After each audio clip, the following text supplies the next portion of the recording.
Everyone, आप कैसे हैं? आपकी अच्छे होंगे, मज़े में। वेलकम बैक टू अफरोज़ रिदा की है, जहाँ अल्लाह ताला सबको तंदुरुस्ती दे रहमत फरमाए। और अल्हम्दुलिल्लाह हम भी बहुत मज़े में हैं अल्लाह ताला के फजलो करम से और आप सबकी दुआओं की वजह से।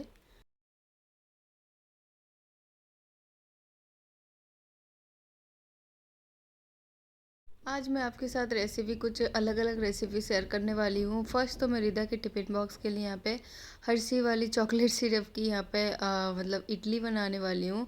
रिदा कई दिनों से मुझसे बोल रही थी कि मम्मा मेरे लिए है ना हर्षी वाली चॉकलेट सिरप की है ना आप इडली बना के दो, मुझे बहुत मज़े का लगता है।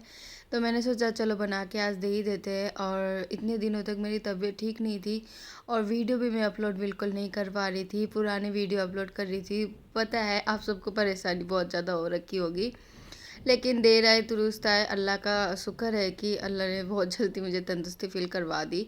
और आप सबके लिए मैं आज नई वीडियो भी लेके आ गई। और स्टार्टिंग तो रीदा के टिफ़िन बॉक्स से ही मैं स्टार्टिंग कर रही हूँ।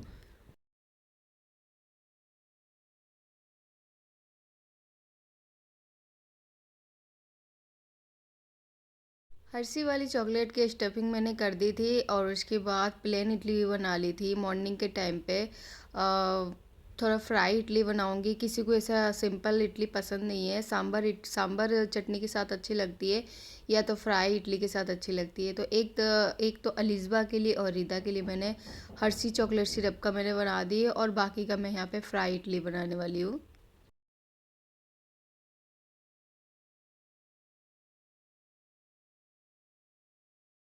मसला मेरा ये हो गया है, आवाज़ मेरी बहुत ही धीरे आ रही है क्योंकि मेरे जो तंदुरुस्ती इतनी है नहीं, ताकत इतनी है नहीं, मतलब बहुत ही धीरे, मतलब बहुत ही धीरे धीरे आवाज़ आ रही है। तो अभी कोशिश किया कि मैं ज़्यादा से ज़्यादा जल्दी से जल्दी वीडियो आप सबके लिए न्यू वीडियो लाने की कोशिश करूँ। तो जैसे भी मैं आपके लिए न्यू वीडियो लाने की कोशिश करती हूँ, प्लीज़ आप सब भी मेरी सपोर्ट किया करो और शेयर किया करो और सब्सक्राइब भी किया करो। इतने मेहनत करके अपना घर का काम मेंटेन करके आप सबके लिए एक एक सब्सक्राइब के लिए मैं इतने वीडियोस बनाने की कोशिश करती हूँ। तो वैसे ही आप सब्सक्राइब करके आप मुझे प्लीज़ सपोर्ट किया करो।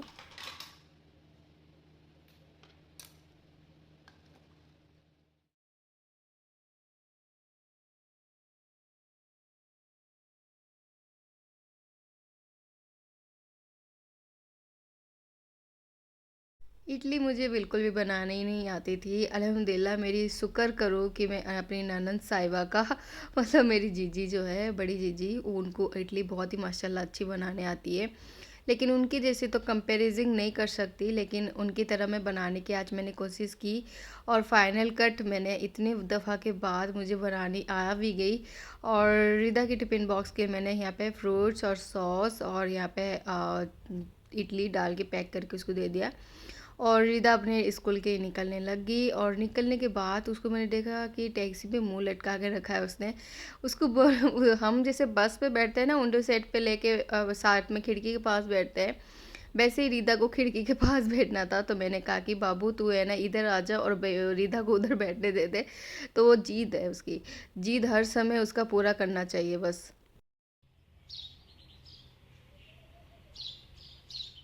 रीदा के टिफ़िन बॉक्स के बाद मैंने अलिज़बा की भी टिफ़िन बॉक्स पैक करके दे दी फ्रूट्स और इडली के साथ। बच्चों को है ना इडली बहुत ज़्यादा पसंद आती है, तो जैसे कि हम इडली में कुछ अलग अलग तरीके से बना के देना तो बच्चे बहुत ही इंजॉयमेंटली खाते हैं और बच्चों को बहुत ही मज़े का लगता है। और देन यहाँ पे मैंने रात को मटन की सब्ज़ी बनाई थी तो वो बचा हुआ था, तो मैंने सोचा कि सब्ज़ी जब बचा हुआ ही है तो मटन में मैं आलू डाल के यहाँ पे कुकर में सीटी लगा लेती हूँ।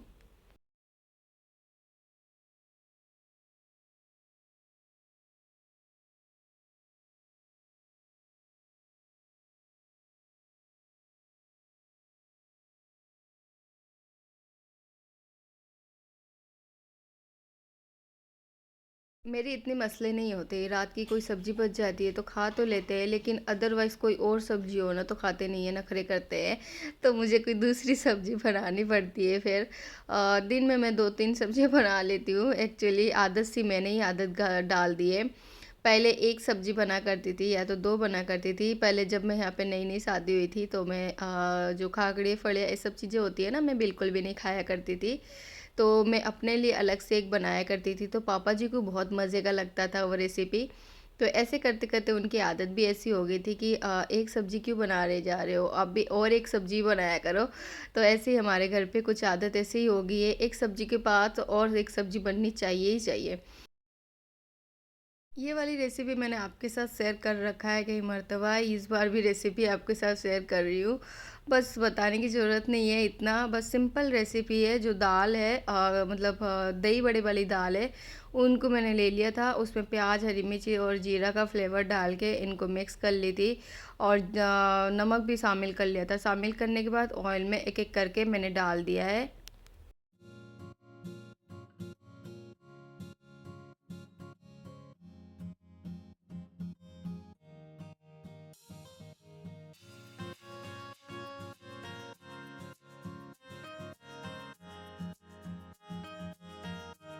आज मैं आप सबके साथ उड़ीसा वाली कुछ बातें शेयर करने वाली हूँ। जैसे कि हम फैमिली मेम्बर्स जो पहले अनमेरिड थे तब इकट्ठे होके सब लोग सारा खाना खाया करते थे।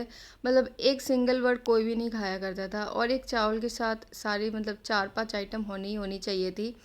अगर उड़ीसा वाले कोई मेरे अकाउंट में मतलब रिदा अफरोज़ या रिदा की जहाँ में कोई सब्सक्राइबर है तो उनको पता ही होगा ऑब्वियसली कि उड़ीसा में खाना-पीना कैसा होता है। वैसे ही कुछ चाल ढंग मेरे यहाँ पे ससुराल में भी हो चुका है और उनको माशाल्लाह बहुत अच्छा भी लगता है मेरे हाथों की मतलब रोटी सब्ज़ी खाना और मज़ा भी मुझे बहुत ज़्यादा आता है सबको खाना खिलाना।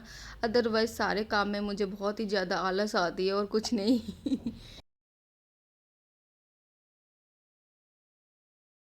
एक दफ़ा मम्मी को मैंने नाश्ता दे दिया, नाश्ता देने के बाद यहाँ पे मटन की सब्ज़ी भी मैंने यहाँ पे जो रात की बची हुई थी उनको मैंने आलू के डाल के बनाई थी।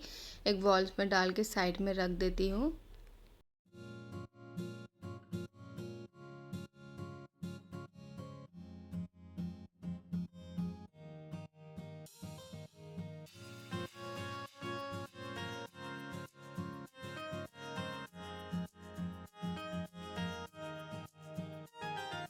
फीकी-फीकी सी कोई नहीं खाता है, ज़्यादा स्पाइसी हो ना सबको बहुत ज़्यादा मज़ा आता है, चटपटा स्पाइसी चटपटा अच्छा लगता है।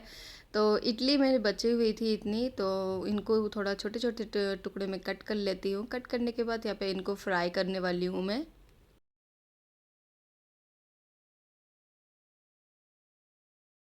देवर जी और ननद को स्पाइसी थोड़ा अच्छा लगता है, नॉर्मल बिल्कुल भी खाना बिल्कुल पसंद नहीं है, तो उस वजह से मैं एक साइड में सबके लिए अलग-अलग फ़रमाइशें पूरी करती रहती हूँ और मुझे भी बहुत मज़ा आता है।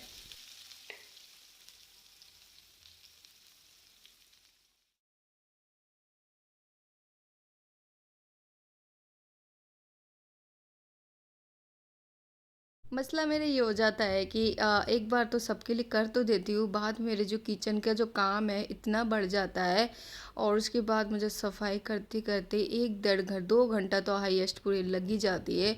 फिर उसके बाद मेरा मसला ही मसला हो जाता है और उसके बाद मुझे इतना ज़्यादा गुस्सा आता है। खाना बनाने में मुझे कोई नोक-झोंक नहीं है, बस काम करने में बहुत ही मसला होता है और मुझे आलस बहुत ज़्यादा आती है। लेकिन पहले आया करती थी, अब नहीं आती है। अब क्या है कि अब अपना घर है, तो अपना घर को अपने हिसाब से चलाना पड़ता है और अपने घर को कैसे काम किया जाता है, वैसे ही करना पड़ता है। देन यहाँ पे इडली की जो है ना फ्राई मैंने कर ली थी, ज़्यादा कुछ नहीं यहाँ पे नॉर्मल हरी मिर्च, प्याज और थोड़ा सा स्पाइसी करने के लिए लाल मिर्च, यहाँ पर नमक अपने टेस्ट के हिसाब से, इन सारी चीज़ों को शामिल करने के बाद थोड़ा सा सॉस, टमाटो सॉस भी मैंने इसमें शामिल कर दी थी। देन यहाँ पे मेरी इडली फ्राई यहाँ पे बन के हो गई थी तैयार और सबको गर्मा गर्म चाय के साथ यहाँ पे सर्व कर देते हैं।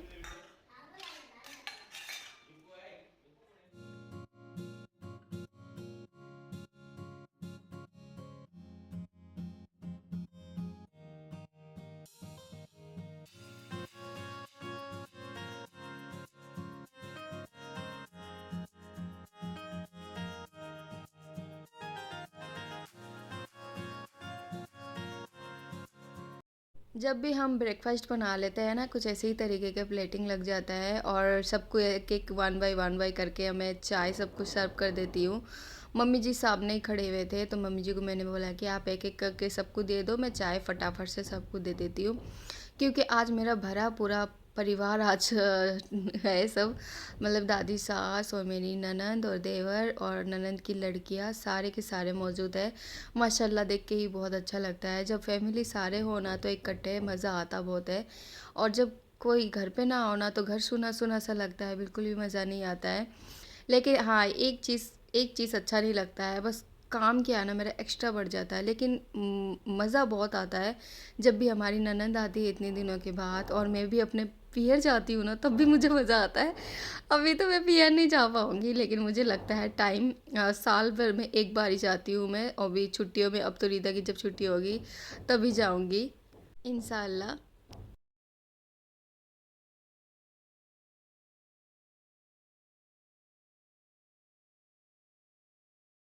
नहीं, छुट्टियों का टाइम चल रहा था, 2-3 दिन छुट्टी थी तो बच्चे सारे आए हुए थे। हमारे ननंद की लड़कियाँ और रिदा और अलीस भाई ये सारे बैठ के खेल रहे थे, तो बच्चे सारे के सारे टॉयज़ वगैरह इधर उधर कर दिए थे।